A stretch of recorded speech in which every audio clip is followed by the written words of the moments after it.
ថ្ងៃនេះខ្ញុំនឹងសារភាពប្រាប់ប្រពន្ធខ្ញុំថាខ្ញុំជាម្ចាស់ក្រុមហ៊ុនអូនប្រាប់បងចាស់មកញ៉ាំបុហ្វេត្រូវមានវិធីសាស្ត្រជាដំបូងគឺយើងត្រូវញ៉ាំបន្លែបើពោះសិនអូនសម្លាញ់អូនមិនបាច់សន្សំពេកទេតាមពិតបងតុង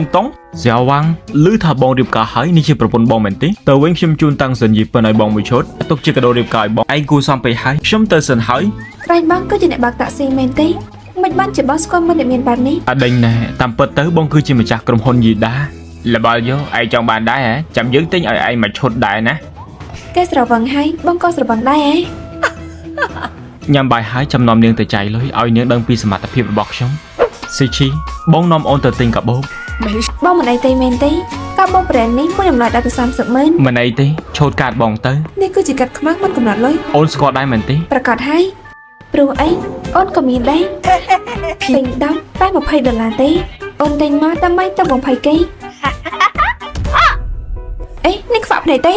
បងជីដូនមួយក៏មិនធ្វើរាប់ញ៉ាំជាមួយខ្ញុំអញធ្វើឲ្យកាបូបអលវីខ្ញុំទៅទិញថ្មីម្ល៉េះសងលុយមក100000បងចង់ផ្លន់លុយមែនអេបានហើយនេះជានាឡិកា Fighter Fighty យកទៅអាចទិញកាបូបនាងបាន10ឯណោះបងក៏ចេះប្រាស្រ័យនេះដែរយល់របស់ខ្លាំងៗទៅបើកនេះនាឡិកានេះតើខ្ញុំជាមនុស្សល្ងងមែននាឡិកាពិតនេះមួយតម្លៃ4300000ប្តីនេះមានលុយទិញដែរចាប់ឲ្យលុយមកអេនាងលុយដាក់ខ្ញុំទេកាបូបមួយនេះតម្លៃតែ99យួនទេតែបងបើនិយាយពីខ្ញុំ100000ទៅវិញបាត់ល្មើបោកប្រាស់ចាប់គុក3ឆ្នាំឡើងអញ្ចឹងបានហើយយកនាឡិកានេះទៅបញ្ចាំសិនទៅលបលយោរបស់ខ្ញុំជារបស់ពិតលោកនៅតែមាត់រឹងទៀនបើអញ្ចឹងពួកយើងណាត់ជួបគ្នាទៅខ្ញុំក៏ចង់ដឹងដែរថាផ្ទះរបស់លោកធំប៉ុណ្ណាល្អណាស់ម៉ាត់ណាម៉ាត់ហ្នឹងនាងត្រូវតែមកកុំខានឲ្យសោះឱកាសល្អមែនទៅផ្ទះមិនមែនទេអូនស្ដាប់បងសិនបើសិនជាបងនិយាយក៏បងជីដូនមួយអូនប្រកាសជាត្រូវគាត់សោះជាមួយអស់មួយជីវិតមើលចុះទឹកតបមកក៏អត់ដែរអូនទៅចាប់ដែរបរិហាប្រកាសជាមានបងឃើញអូនប្រើរាល់ថ្ងៃទឹកតបមុខ SK2 ទឹកតបមុខ SK2 នេះបងបានត្រៀមឲ្យអូនរួចរាល់ហើយអរគុណលោកប្តីមករយៈនេះអូនធ្វើការដល់យប់ជ្រៅប៉ុន្តែមកមិនជ្រុញទេ可是立了大功，这个不但可以保持修护，更是 SK2 家 No.1 的抗老精华，关键还是我最喜欢的粉色。ប៉ុន្តែស្អែកនេះអូនត្រូវទៅផ្ទះអ្នកមានរបស់បងនិងទៅជួបសាច់ញាតិអ្នកមានរបស់បងទៀតត្រូវទេអូនកុំបារម្ភអីប្តីរបស់អូនមិនធ្វើឲ្យអូនបាក់មុខទេកញ្ជ្រោងពណ៌ផ្កាឈូកនេះនឹងនាំសំណាងឲ្យពួកយើងលីតុងពូទី2ស៊ីជីនេះជាពូទី2ជាអ្នកគ្រប់គ្រងបរិយាលីស៊ីនេះមីងទី3បងជាអ្នកគ្រប់គ្រងស្ថានភាពលីស៊ីបងទៅជួបផ្ទះនេះពីណាមកនៅមានសាច់ញាតិច្រើនយ៉ាងនេះទៀតត្រូវចំណាយលុយអស់ប៉ុន្មានទៅលបលយោនោះជាសាច់ញាតិបងម៉ែចូលទូរទស្សន៍នេះផងអញ្ចឹងមិនអាចចាញ់បានទេអាយ៉ាលោកពូទី2និងមីងទី3អញ្ជើញចូលចាត់ទុកថាជាផ្ទះរបស់ខ្លួនឯងចាជាងស៊ឺជីផ្ទះនេះជារបស់ប្តីឯងពិតមែនអត់កុំបានចិត្តពេកខ្ញុំធ្លាប់បានឃើញផ្ទះធំជាងនេះទៅទៀតនោះបើអញ្ចឹងបងមិននៅផ្ទះនេះមានព្រោះបងមិនចូលចិត្តមែនទេបងមកបងជិះមួយអូនទៅត្រូវអូនធ្វើឲ្យខឹងមកឡើងជ្រុញទៅហើយពិតជាអស្ចារ្យណាស់ប៉ាជិះយន្តហោះរាប់សិបម៉ោងទៅមកដល់ផ្ទះនេះជាកូនប្រសាររបស់ប៉ាមែនទេ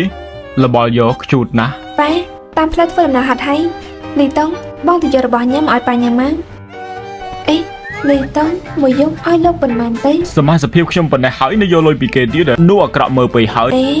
អ្នកធ្វើការឲ្យគេយកលុយគឺជារឿងធម្មតាទេ What លបលយក What នៅចេះភាសាអង់គ្លេសទៀតអាយ៉ាម៉ែលើនេះចៃមិនសមតម្លៃមែនទៅវិញចាប់ខ្ញុំណែនាំលោកទៅកន្លែងថតរឿងថងទៀតតាមការប៉ັດជួលគេមកសម្ដែងសោះខ្ញុំថាហើយចាំមើលខ្ញុំនឹងបកអាក្រាតនាងយ៉ាងម៉េចអូនសម្លាញ់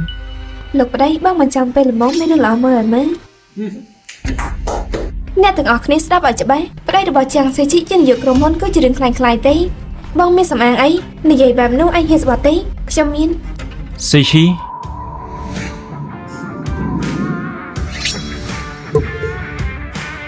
បងមានរឿងមួយដែលបងលាក់អូនជាយូរមកហើយនាយកក្រុមហ៊ុនយីដាមានរឿងអីទៅលោកអគ្គនាយកនេះជាកន្លែងអីទៅខ្ញុំមិនមែនយល់សប្តិទេមែនទេលោកប្តីពួកគេគ្រាន់តែជាពួកសម្ដែងអ្នកក្រទេបងទៅសម្ដែងកំដៅពួកគេធ្វើទៅបើលោកដឹងថាខ្ញុំជាអ្នកណាលោកដឹងហើយថាខ្ញុំដាក់ទោសប្រពន្ធលោកយ៉ាងម៉េចនាយកលីប្រពន្ធខ្ញុំមានប្រស្រីតែគ្មានភ្នែកកុំព្រោះតែនាងធ្វើឲ្យខូចការសហការយើងអីឆាប់ទៅបងពិតជានាយកក្រុមហ៊ុនមែនបងដឹងថាអូនចូលចិត្តពណ៌ផ្កាឈូកបងបានរៀបចំចិញ្ចៀនត្បូងពណ៌ផ្កាឈូកមកុដពណ៌ផ្កាឈូក នៅមានទឹកតប់មករូបកញ្ជ្រោងពណ៌ផ្កាឈូកនេះទៀតសុំទោសផងដែលបងកុហកអូនតែអារម្មណ៍បងមានចំពោះអូនគឺជាការពិតអូនដឹងទេថារូបបងបាយមិនស្រេកទឹកមិនញ៉ាំព្រោះខួរក្បាលចាំតែមុខអូនលបលយករបស់បងខឹងហើយមែនទេ បងទទួលអូនមិនជាប់ទេអូនប្រកាសជាខឹងបងមែនទែនហើយ